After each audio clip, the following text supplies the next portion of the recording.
कहानी की शुरुआत होती है 28वीं सदी में, जहां धरती का पुराना इंटरनेशनल स्पेस स्टेशन दूसरे ग्रहों के लोगों के साथ मिलकर काम करने लगा था। हर नए ग्रह के लोग अपना स्टेशन लेकर आए और उसे धरती के स्टेशन से जोड़ दिया। फिर धीरे धीरे ये सब मिलकर एक बड़ा सा मल्टीकल्चरल शहर बन गया, जिसे अल्फा का नाम दिया गया। अल्फा में इस वक्त हजारों ग्रहों की लाखों प्रजातियां रहती थीं। ये शहर इतना बड़ा हो गया था कि इसे डीप स्पेस में भेज दिया गया, जिससे ये और ज्यादा लोगों तक पहुंच सके और लगातार बढ़ता रहे। अब इतनी बड़ी आबादी में शांति बनाए रखने के लिए यूएचएफ यानी यूनाइटेड ह्यूमन फेडरेशन ने एक पुलिस डिवीजन बनाया। अल्फा के डीप स्पेस में जाने के पूरे 400 साल बाद हम म्यूल नाम के ग्रह को देखते हैं, जहाँ के लोग पूरी शांति से जी रहे थे। वहाँ के लोगों का किसी दूसरी प्रजाति से कोई संपर्क नहीं था। वो समंदर में से ऊर्जा से भरे हुए मोती इकट्ठा करते और कन्वर्टर नाम के एक खास जानवर की मदद से उनकी कॉपीज बना लेते। लेकिन एक दिन अचानक आसमान से मलबा गिरना शुरू हो गया। उस मलबे में कई छोटे जहाज और एक बहुत बड़ा स्पेसक्राफ्ट भी शामिल था। जैसे ही वो स्पेसक्राफ्ट प्लैनेट से टकराया तो एक भयंकर विस्फोट हुआ, जिसने पूरे ग्रह और उस पर मौजूद हर जीव को मिटा दिया।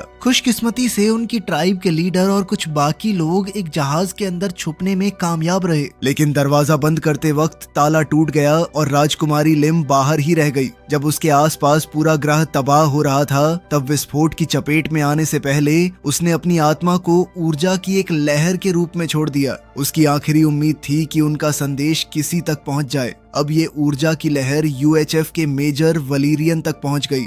वलीरियन अपनी साथी सार्जेंट सोफी के साथ सफर करता था। वो सोफी के साथ रिश्ता बनाना चाहता था, लेकिन सोफी हर बार उसे मना कर देती। उसका मानना था कि वलीरियन दिल फेंक आशिक है, वो हमेशा उसके साथ नहीं रहने वाला। अब वलीरियन ने जहाज की एआई एलेक्स से अपने दिमाग का स्कैन करने को कहा। एलेक्स ने बताया कि उसके दिमाग में कुछ बाहरी ऊर्जा की लहरें पहुंची हैं। इसके बाद वो दोनों प्लैनेट काइरियन पर गए। वहाँ उन्हें डिफेंस मिनिस्टर का संदेश मिला। मिनिस्टर ने उनसे कहा कि वो उस प्रजाति के आखिरी कन्वर्टर को बचाएं और उसे अल्फा में लेकर आएं। ये मिशन बहुत ही खुफिया था। फिर दोनों तुरंत इस मिशन के लिए रवाना हो गए। जैसे ही वो लोग वहां पहुंचे, उन्होंने अपने कपड़े बदल लिए ताकि आम टूरिस्ट्स की तरह दिख सकें। फिर वहां उनकी मुलाकात मेजर गिब्सन और उसकी टीम से हुई, जो इस मिशन में उनकी मदद करने वाली थी। योजना के मुताबिक वलीरियन को एक वर्चुअल बाजार में घुसना था और फिर एक खास पॉइंट पर सोफी से मिलकर सामान का ट्रांसफर करना था।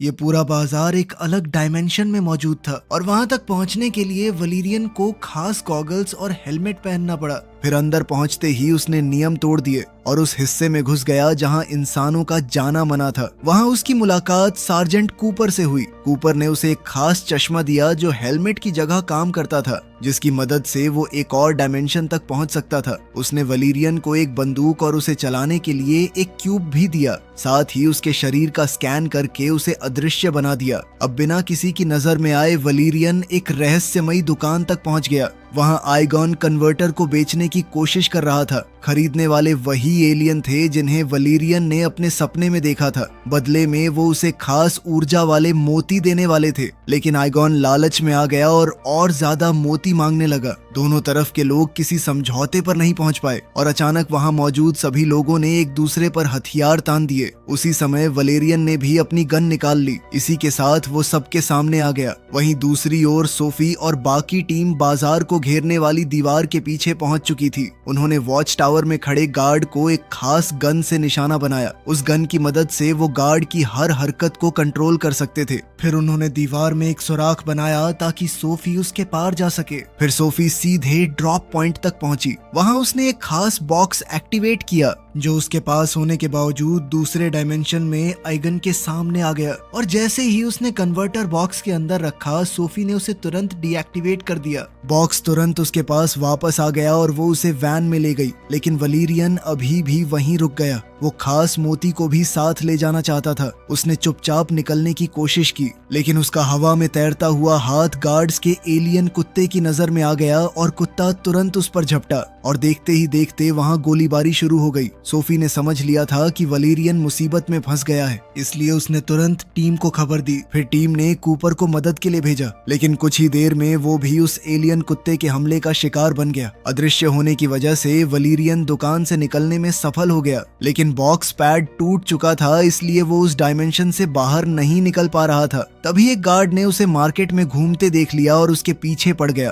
गार्ड ने उस पर मैग्नेटिक मेटल के कई गोले दाग दिए। वो गोले उसके बॉक्स से चिपक गए और इतने भारी हो गए कि वलीरियन एक गड्ढे के अंदर जा गिरा। नीचे गिरकर वो एक आर्केड में पहुंच गया। वहां उसकी नजर एक छोटे बच्चे पर पड़ी जो खिलौने वाली बंदूक से खेल रहा था। वलीरियन ने मौका देखकर मैग्नेटिक गोलों में से एक बच्चे की बंदूक में डाल दिया। फिर बच्चे ने मजाक में उसे एक पास खड़े एलियन पर चला दिया। मैग्नेट्स के असर की वजह से बाकी सारे गोले भी उसी एलियन की तरफ खींच गए। आखिरकार वलीरियन उस एक्स्ट्रा बोझ से आजाद हो गया और दोबारा खड़ा हो सका, लेकिन उसकी वजह से बच्चा रो पड़ा और इसके बाद बच्चे का पिता उसके पीछे भागने लगा। वलीरियन मार्केट में दौड़ता रहा और आखिरकार सोफी से टकरा गया। तब सोफी ने तुरंत बॉक्स ठीक कर दिया, लेकिन उसी वक्त गार्ड्स और एलियन कुत्ता फिर से वलीरियन तक पहुंच गए। मुसीबत अभी खत्म नहीं हुई थी। असल में उनकी लोकेशन पकड़ी जा चुकी थी और आइगन ने उनके पीछे एक और भी बड़ा खतरनाक जीव भेज दिया। फिर दोनों जान बचाकर मार्केट से बाहर की तरफ दौड़े। इस दौरान उनके कंट्रोल वाला एलियन उस विशाल जीव पर गोलियां चलाकर उसे रोकने की कोशिश करता रहा।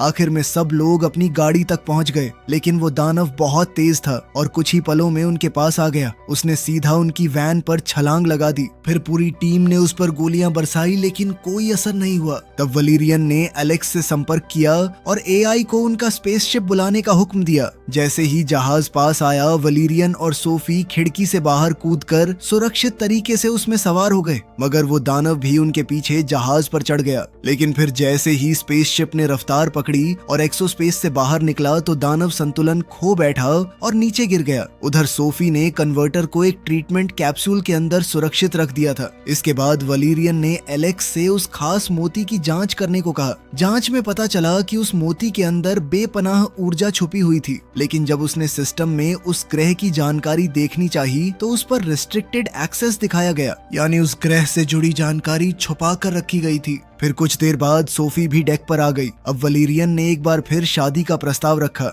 लेकिन इस बार भी सोफी ने उसे नजरअंदाज कर दिया।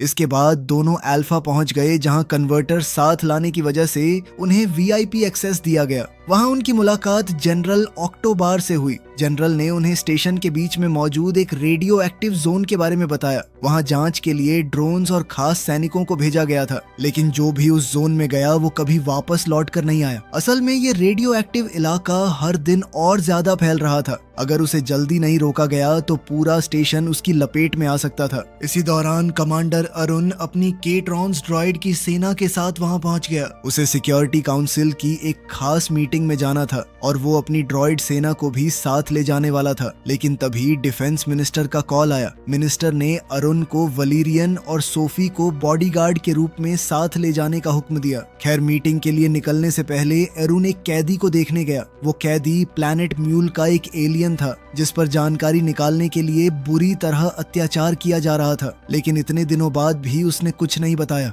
फिर अरुण ने अपने आदमियों को ऑर्डर्स दिए कि अगर 1 घंटे के अंदर इसने कुछ नहीं बताया तो मार देना इसे। फिर जाने से पहले उसने अपने केट्रॉन्स ड्रॉइड्स को भी याद दिलाया कि अगर मिशन गलत हो गया तो उन्हें क्या करना है। उधर हम देखते हैं कि सोफी कन्वर्टर को मीटिंग में साथ लेकर गई थी। अरुण उसे सौदे की तरह इस्तेमाल करना चाहता था, लेकिन सोफी ने कन्वर्टर उसके हवाले करने से साफ मना कर दिया। उसने उसे खुद के पास सुरक्षित रखा। इसके बाद वलीरियन अरुण के साथ मीटिंग में दाखिल हुआ। वहीं सोफी बाहर खड़ी होकर रखवाली करने लगी। तभी उसके पास 3 छोटे एलियंस आए। वो डोगन डागिस प्रजाति के थे और उन्होंने उसकी मदद करने का ऑफर दिया। सोफी ने उनसे प्लैनेट म्यूल के बारे में पूछा तो उन्होंने बताया कि इस मामले के सबसे बड़े एक्सपर्ट मेजर सैम्क थे, लेकिन 3 साल पहले उनकी रहस्यमयी तरीके से मौत हो गई थी। उन्होंने ये भी चेतावनी दी कि कुछ लोग जल्दी ही कन्वर्टर को चुराने की कोशिश करेंगे। इतना कहना ही था कि अचानक पूरे स्टेशन में अलार्म बजने लगा। हमलावर दीवारों के अंदर से गुजरते हुए आगे बढ़ रहे थे।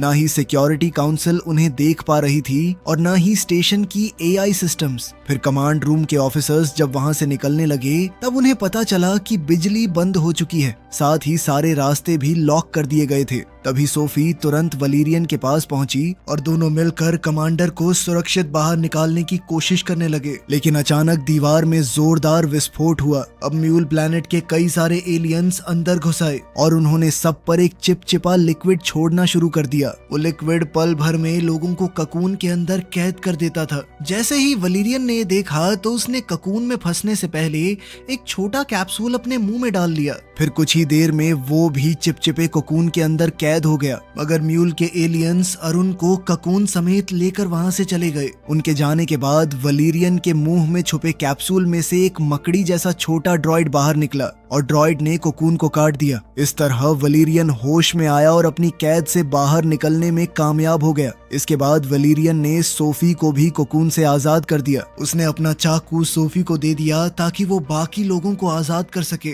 जबकि वो खुद एलियंस का पीछा करने लगा।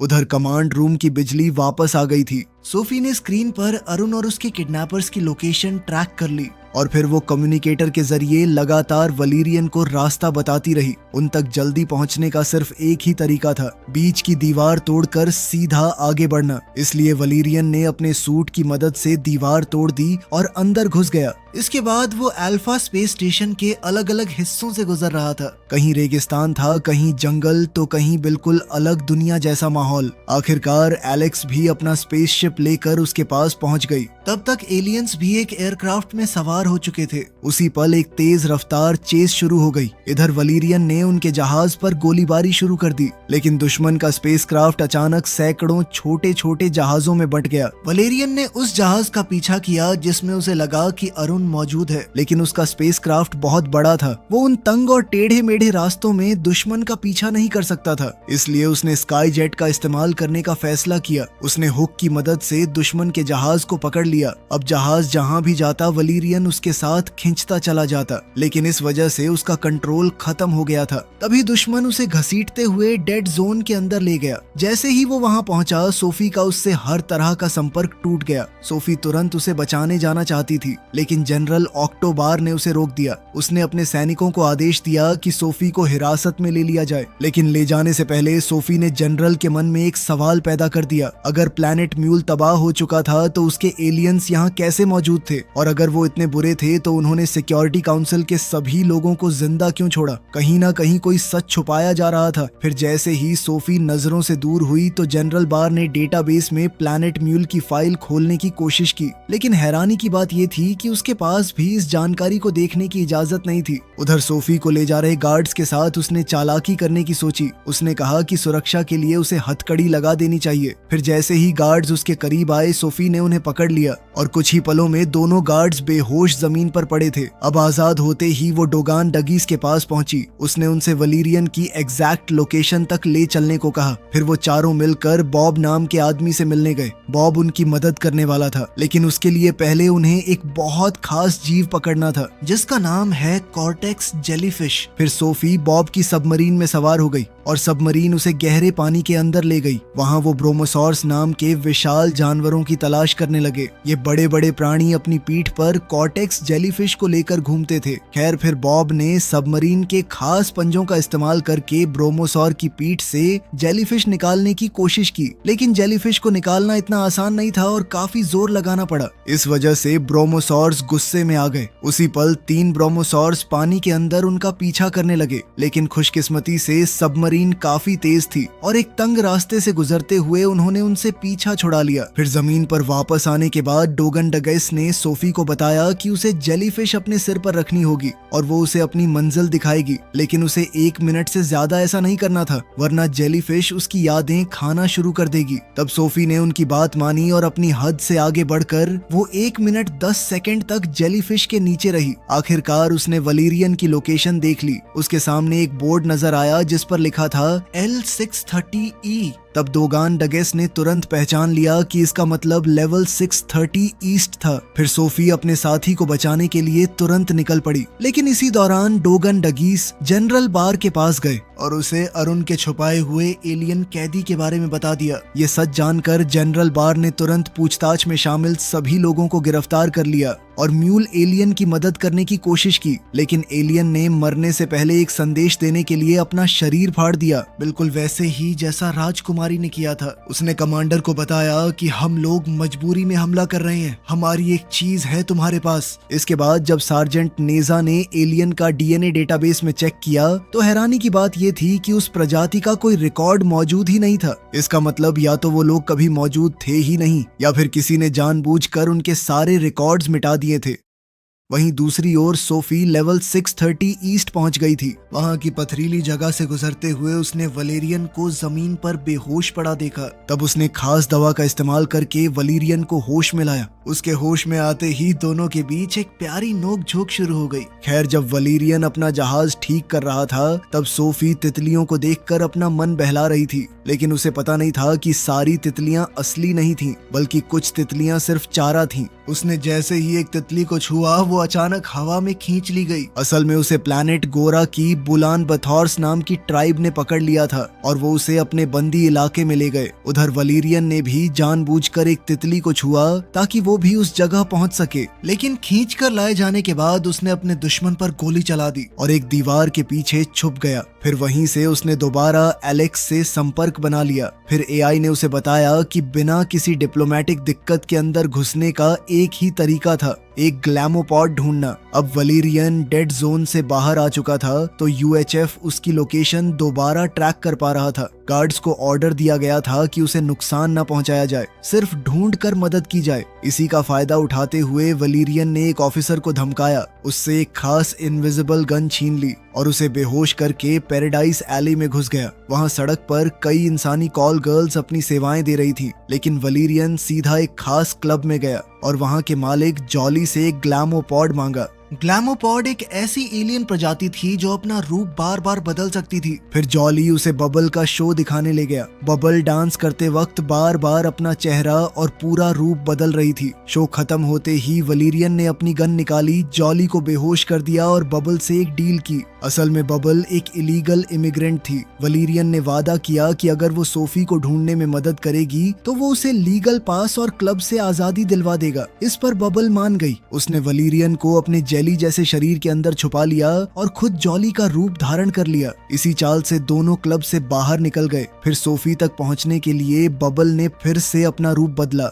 और एक बुलान बथौर बन गई ताकि वो उस जगह आसानी से घुस सकें जहां पर सोफी को कैद करके रखा गया था। वहीं दूसरी तरफ सोफी अपने कैद करने वालों से बात करने की कोशिश कर रही थी, लेकिन कोई उसकी बात नहीं समझ रहा था। सब लोग बस उसे अलग अलग कपड़े दिखा रहे थे ताकि वो एक चुन सके। आखिर में उसे एक सफेद ड्रेस पहनाई गई और उसके सिर पर एक बहुत बड़ी टोपी रखी गई। फिर उसे कई नौकरों की लाइन में खड़ा कर दिया गया जो अपने राजा के लिए खाना लेकर जा रहे थे। इसी लाइन में बबल और वलेरियन भी चुपके से शामिल हो गए। राजा एक एक करके सारे पकवान देख रहा था और हर डिश को नापसंद कर रहा था। वलेरियन की डिश भी उसे पसंद नहीं आई। तब वलेरियन लाइन से अलग होकर चुपचाप देखने लगा कि सोफी के साथ क्या होने वाला है। फिर जब सोफी की बारी आई, उसकी ट्रे में सिर्फ एक नींबू रखा था। राजा ने वो नींबू उठाया और उसका रस सोफी के सिर पर निचोड़ दिया। फिर उसने एक अजीब सा औजार निकाला और सोफी की खोपड़ी खोलने की तैयारी करने लगा। तब वलेरियन ने एक पल भी बर्बाद नहीं किया और उसने अपनी ट्रे एक गार्ड के मुंह पे दे मारी। उसके हथियार छीन लिए और बाकी गार्ड से लड़ना शुरू कर दिया। लड़ते लड़ते वो सीधा राजा पर जा कूदा और उसे मार डाला।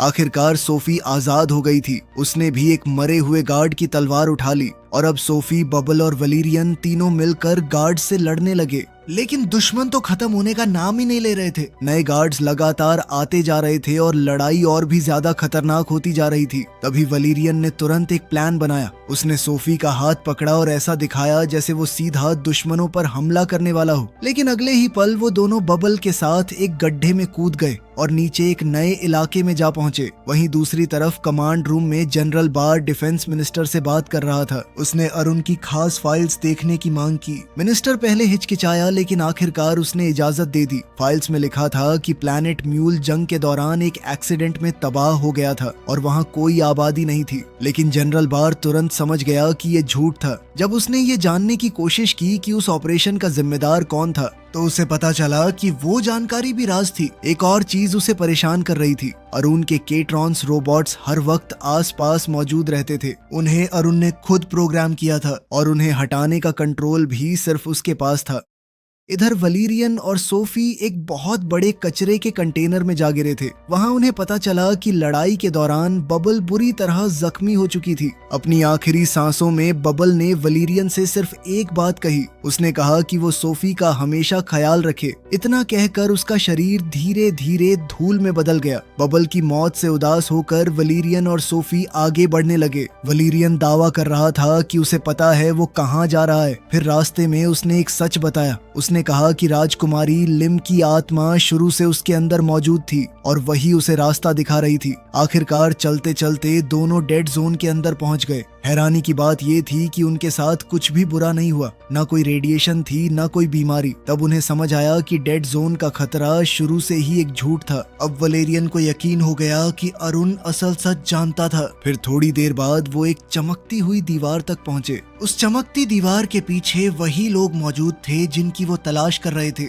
ऐसा लग रहा था जैसे वो सिर्फ उन दोनों का इंतजार कर रहे हों। फिर म्यूल के नेताओं ने उन्हें सालों पहले घटी पूरी घटना सुनाई। प्लैनेट के तबाह होने के बाद वो लोग उस जहाज में बच गए थे जिसमें वो भाग निकले थे। कई सालों तक वो अंतरिक्ष में भटकते रहे। जहाज में जो भी सामान और टेक्नोलॉजी बची थी उसी की मदद से उन्होंने जिंदा रहना सीखा। जहाज के डेटाबेस में मौजूद सारी साइंस और जानकारी का इस्तेमाल करके उन्होंने अपनी सभ्यता को दोबारा खड़ा करना शुरू किया। मगर कई सालों बाद कुछ स्क्रैप डीलर्स ने उन्हें ढूंढ निकाला। आखिर में उनका जहाज अल्फा स्टेशन को बेच दिया गया और तब से म्यूल के लोग छुपकर अल्फा के अंदर रह रहे थे। वहाँ रहते हुए उन्होंने और ज्यादा ज्ञान हासिल किया और एक नया जहाज बनाना शुरू किया जिसके जरिए वो किसी नए ग्रह पर अपना घर दोबारा बसा सकें। लेकिन उनकी योजना में दो चीजों की कमी थी, एक कन्वर्टर और एक एनर्जी पर्ल। इसी वजह से उन्होंने आइगन को उन दोनों चीजों को चुराने के लिए रखा था ताकि अरुण को उनके बारे में पता न चले। लेकिन बदकिस्मती से वलीरियन और सोफी ने अनजाने में उनकी पूरी योजना बिगाड़ दी थी। मगर अब जब वलीरियन और सोफी को म्यूल के लोगों की पूरी कहानी पता चल गई तो एलियंस ने उन पर भरोसा किया और अरुण को होश में ला दिया। होश में आते ही अरुण ने वलेरियन और सोफी को हुक्म दिया कि वो म्यूल के लोगों को गिरफ्तार कर लें। उसने दावा किया कि ये सब झूठ बोल रहे हैं और जिस वक्त उस इलाके में जंग चल रही थी उस समय प्लैनेट म्यूल पर कोई आबादी मौजूद नहीं थी। लेकिन इस बार वलीरियन और सोफी उसकी बातों में नहीं आए।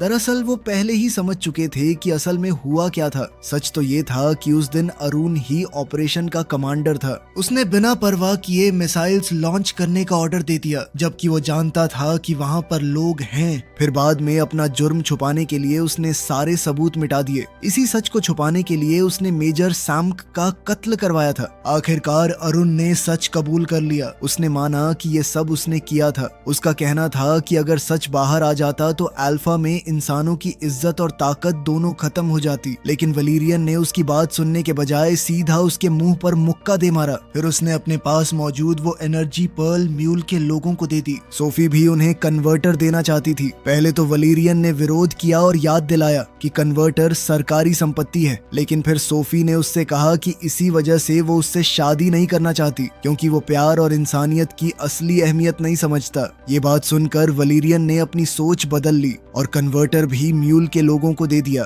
तब सोफी उसके इस फैसले से इतनी खुश हुई कि उसने पहली बार उसके होठों पर किस किया। मगर इसी दौरान जनरल बार के सैनिक और केट्रॉन्स चमकती दीवार के दूसरी तरफ पहुंच गए थे। जांच करने पर उन्हें पता चला कि वहां पर कोई कंटामिनेशन है ही नहीं। फिर भी उन्होंने एहतियात के तौर पर बॉम्ब्स लगाना शुरू कर दिया।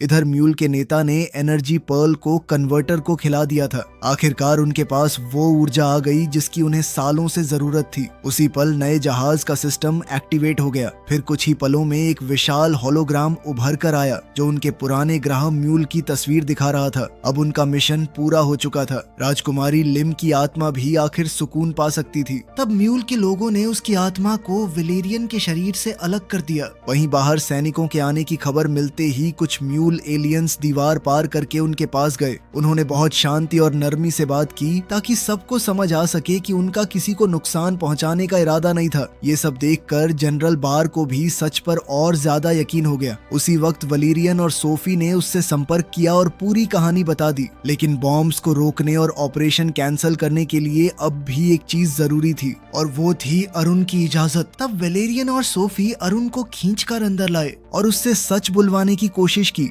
लेकिन अरुण ने तो उल्टा ही हुक्म दे दिया, सब कुछ खत्म कर दो। उसके इतना कहते ही उसके केट्रॉन ड्रॉइड्स ने हमला कर दिया। ड्रॉइड्स ने दीवार के पास मौजूद लोगों पर भी हमला कर दिया और कमांड रूम में मौजूद ऑफिसर्स को भी मारना शुरू कर दिया। उधर जनरल बार ने सार्जेंट नेजा को काउंटडाउन रोकने का हुक्म दिया। जब सोफी गुस्से में एरन को लगातार मुक्के मार रही थी और वलीरियन दीवार पार करके केट्रॉन्स पर फायरिंग कर रहा था, तब नेजा चुपके से कंट्रोल पैनल तक पहुंच गया। उसने सीधा मेन सिस्टम के सोर्स के साथ काम करना शुरू कर दिया। अब हर सेकंड के साथ वक्त खत्म हो रहा था। आखिरकार नेजा ने धमाके से सिर्फ 1 सेकंड पहले काउंटडाउन रोक दिया। सभी बॉम्ब्स डीएक्टिवेट हो गए और म्यूल के लोग अपने नए स्टारशिप में सुरक्षित तरीके से अल्फा स्टेशन छोड़ने में कामयाब हो गए। फिर कुछ देर बाद बचे हुए कुछ सैनिकों ने कमांडर अरुण को एक जगह पर लटका हुआ पाया। वो उस सुराख के पास लटक रहा था जहां से म्यूल के लोग निकल कर गए थे। ये देखकर जनरल बार ने तुरंत हुक्म दिया कि अरुण को उसके अपराधों के लिए गिरफ्तार कर लिया जाए। इधर वलीरियन और सोफी भी बच निकलने में कामयाब हो गए थे।